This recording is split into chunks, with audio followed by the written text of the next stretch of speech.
But to keep it moving, I really want to talk about Texas high school football. I know we got some Texas folks in the crowd. What is it like playing Friday Night Lights in Texas, 15, 16 years old, going out there and probably playing in front of bigger crowds than maybe some college stadiums at times? Yeah, I mean, I'll never be able to figure this out. My hometown had 714 people, but every time we played on Friday night, there was minimum 5,000 people at the game. Like standing around the fence, both sides of the stands full. It's like, where do all these people come from? You know, but that's Friday Night Lights, and just everything shuts down. There's nothing open in town except the restaurant that the opposing team goes to after they get beat. You know, it's like it's a crazy. It's its own world. It's its own deal, and it's growing and growing and growing. Still, I mean, you go to the big market places. I mean, their stadiums are bigger than, and they have more people than some of the D2 and D3 colleges, like way more. All the state championship games are played at Jerry Jones World. Like, it's unbelievable. So Texas high school football is amazing. I mean, we've got TV shows and movies after it. I mean, it's everywhere. Who is the best Texas high school quarterback of all time? Tyler? He's definitely up there. One of our quarterback when we were with the Cardinals, Kyler Murray. Yeah, Kyler Murray, he's up there. I don't think he ever lost a game. They didn't lose a game. Yeah. I mean, some of these guys that played at Lake Travis over here,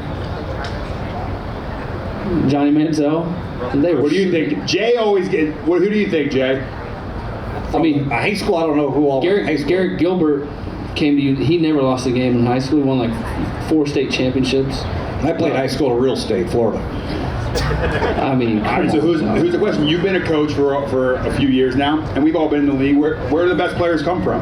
Not Florida. Texas, Florida. Yeah.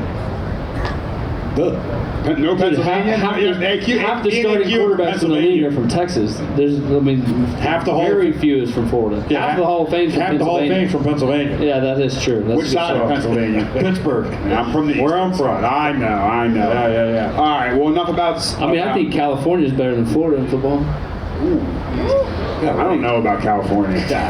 Different style of player coming out of California. Jay's favorite player. I'm not gonna lie.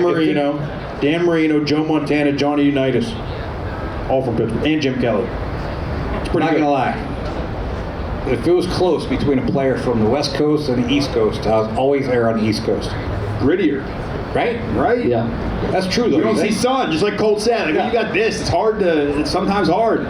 I mean, it's like for fan bases in the NFL, it's the same way. Sometimes we played in Arizona, we played in some other markets. Sometimes it's tough when you can go hiking on a Sunday, or you're down in Miami, you take the boat out on Sunday, or go to the beach. Maybe I won't go to watch this 2-14 Browns team coming to town to play the Dolphins. I might just go out my boat. That's exactly right.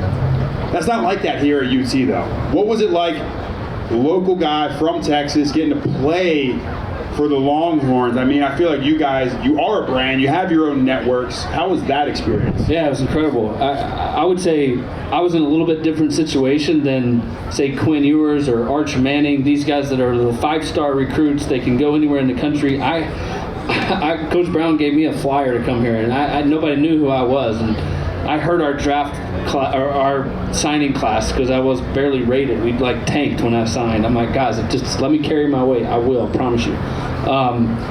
And so, but these other guys, they already are kind of crowned as king before they get here, and they have all these high expectations. And the first time they throw a pick, it's like the whole crowd's just like stunned and boos them, you know. I was fortunate from that standpoint. You know, once I started playing, then obviously the expectations and the pressures of playing at UT are for real. I mean, I would. More pressure playing at UT as a starting quarterback than Cleveland Browns?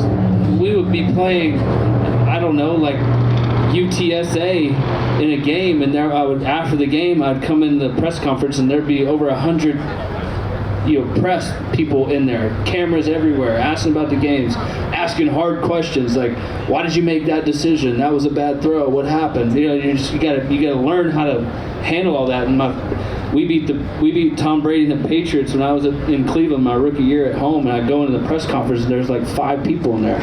It's like, where is everybody?